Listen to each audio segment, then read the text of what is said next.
আসসালামু আলাইকুম। এটেন বাংলা সংবাদে সবাইকে স্বাগত জানাচ্ছি অনামিকা হাসান পুনম। ফ্যাসিস্ট আওয়ামী লীগের আমলে শুধু আইন নয়, নানাভাবে গণমাধ্যম সহ মানুষের মুখ বন্ধ করা হতো বলে জানিয়েছেন প্রেস সচিব শফিকুল আলম। গণমাধ্যম সংস্কার শীর্ষক এক আলোচনায় অংশ নিয়ে তিনি এই কথা বলেন। প্রেস সচিব বলেন, গত 15 বছরে সঠিক সাংবাদিকতা হয়নি বলে মানুষ সাংবাদিকদের বিশ্বাসযোগ্যতা নিয়ে প্রশ্ন তোলে। কোনো গোয়েন্দা সংস্থা যেন ভবিষ্যতে গণমাধ্যমের উপর হস্তক্ষেপ না করতে পারে, সরকার সেই বিষয়ে কাজ করছে জানিয়ে শফিকুল আলম বলেন, এই বিষয়ে সবাইকে সোচ্চার হতে হবে। বাংলাদেশের তো শুধুমাত্র ল না, আরো অনেকভাবেই তো মানুষের মুখ বন্ধ করা হয়েছে। আপনারা দেখেন, আমরা 11 মাসে আমরা চেষ্টা করেছি এবং আমাদের তরফ থেকে বারবার বলা হয়েছে যে কোনো ধরনের কোনো সিক্রেট এজেন্সি, কোনো ধরনের কোনো ইন্টেলিজেন্স এজেন্সি যেন কোনো টিভি মিডিয়াকে বা নিউজ পেপারকে, কাউকে বা কোনো সাংবাদিককে একটা যেন ফোন না করে। যদি কেউ ভুল তথ্য দেয়, কেউ অপতথ্য দেয়, সেটা সরকারের একটা মেকানিজম আছে, সরকার সেটা দেখবে। আমরা বলবো, আমি একজনকে বলিও যে আপনার এই নিউজটা ভুল আছে, আপনি এই জিনিসটা ঠিক মতো দিচ্ছেন না, সামনে আরেকটা পলিটিক্যাল গভর্নমেন্ট আসবে, তখনও যাতে আপনি এই ফ্রিডমটা এনজয় করেন যে আপনি যে রিপোর্টের জন্য আপনাকে কেউ ফোন। দেশে মব ভায়োলেন্স বন্ধ করতে না পারলে সুষ্ঠু নির্বাচন সম্ভব নয় বলে জানিয়েছেন নাগরিক ঐক্যের সভাপতি মাহমুদুর রহমান মান্না। রাজধানীতে সাইবার সিকিউরিটি অধ্যাদেশ নিয়ে নাগরিক ঐক্যর এক সেমিনারে এই মন্তব্য করেন তিনি। অন্যদিকে অন্যায়ভাবে এই আইনে প্রয়োগ করলেও তাদেরকেও শাস্তির আওতায় আনার দাবি জানিয়েছেন বিএনপি স্থায়ী কমিটির সদস্য নজরুল ইসলাম খান। তার মতে এই অধ্যাদেশে অস্পষ্টতা রয়েছে, ঘুরিয়ে ফিরে আনা হয়েছে একই আইন, যা অযৌক্তিক। যারা আইন প্রয়োগের দায়িত্বে, তারা যদি আইন প্রয়োগে কোনো ভুল করে এবং তারা যদি অন্যায়ভাবে আইনের ব্যত্যয় ঘটিয়ে জনগণের উপর নিপীড়ন চালায়, তাদের শাস্তির বিধান কোথায়? আমাদের দেশের পুলিশগুলো বজ্জাত, এখনো টাকা পয়সা যেইখানে যেভাবে পাওয়া যায় ডান হাতে বাম হাতে খাওয়ার চেষ্টা করছে। সেই পুলিশকে আপনি আবার বলছেন বিনা পরোয়ানায় গ্রেফতার করতে পারবে, তো পুলিশ সবই তো করতে পারবে। তাহলে ভালো নির্বাচন করতে পারাও একটা বড় সংস্কার।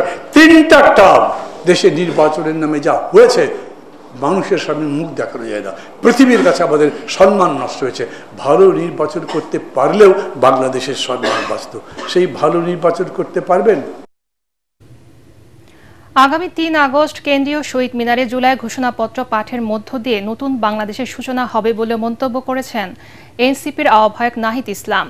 দেশ গড়তে জুলাই পদযাত্রার 5ম দিনে বগুড়ায় পথসভায় তিনি এই মন্তব্য করেন।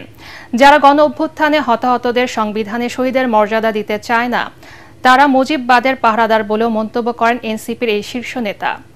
বগুড়া পলিটেকনিক ইনস্টিটিউটের সামনে থেকে পদযাত্রাটি বের হয়ে শহরের গুরুত্বপূর্ণ সড়ক প্রদক্ষিণ করে 7 মাথা মোড়ে গিয়ে শেষ হয়। পরে সেখানে মুক্ত মঞ্চে এক সংক্ষিপ্ত সমাবেশে এনসিপির সদস্য সচিব আক্তার হোসেন বলেন, নতুন বাংলাদেশকে কোনো ফ্যাসিবাদ ও চাঁদাবাজদের হাতে তুলে দেওয়া যাবে না। জানান, মৌলিক সংস্কারের ভিত্তিতে জুলাই সনদ হতে হবে। পদযাত্রার আগে পর্যটন মোটেলে শহীদ পরিবারের সদস্যদের সঙ্গে সাক্ষাৎ করেন এনসিপির আহ্বায়ক নাহিদ ইসলাম। কথা, এই শহীদদের কথা, এই আহতদের কথা সংবিধানে রাখতে চায় না। তারা মুজিববাদের নতুন পাহারাদার, মুজিববাদের নতুন পাহারাদারকেও আমরা কিন্তু স্থান দেব না।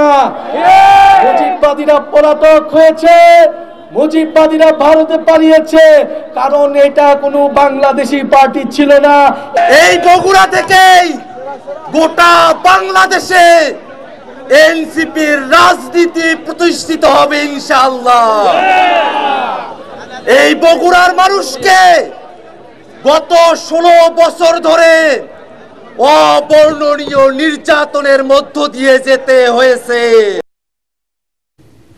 আন্তর্জাতিক অপরাধ ট্রাইব্যুনালে দণ্ডিতরা আসন্ন জাতীয় সংসদ নির্বাচনে অংশ নিতে পারবে না বলে জানিয়েছেন অ্যাটর্নি জেনারেল মোহাম্মদ আসাদুজ্জামান।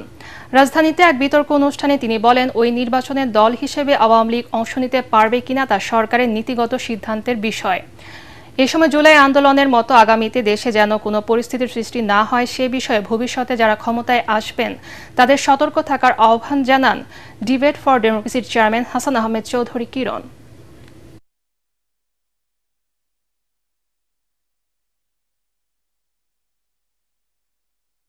তো আজকে যে রাজনৈতিক শক্তিগুলি তারা যদি একে অপরের মধ্যে বিভেদ সৃষ্টি করে তাহলেই কিন্তু আমরা মনে করি আমাদের জুলাই চেতনাকে আমরা ধরে রাখতে কষ্ট হবে। আবার যদি বাংলাদেশে কোনো দুঃশাসনের পুনরাবৃত্তি ঘটতে যায় তাহলে কিন্তু দেশের ছাত্র জনতা 15 বছর অপেক্ষা করবে না, খুব দ্রুতই কিন্তু আবার বাংলাদেশে একটা অভ্যুত্থানের পথে যেতে পারে।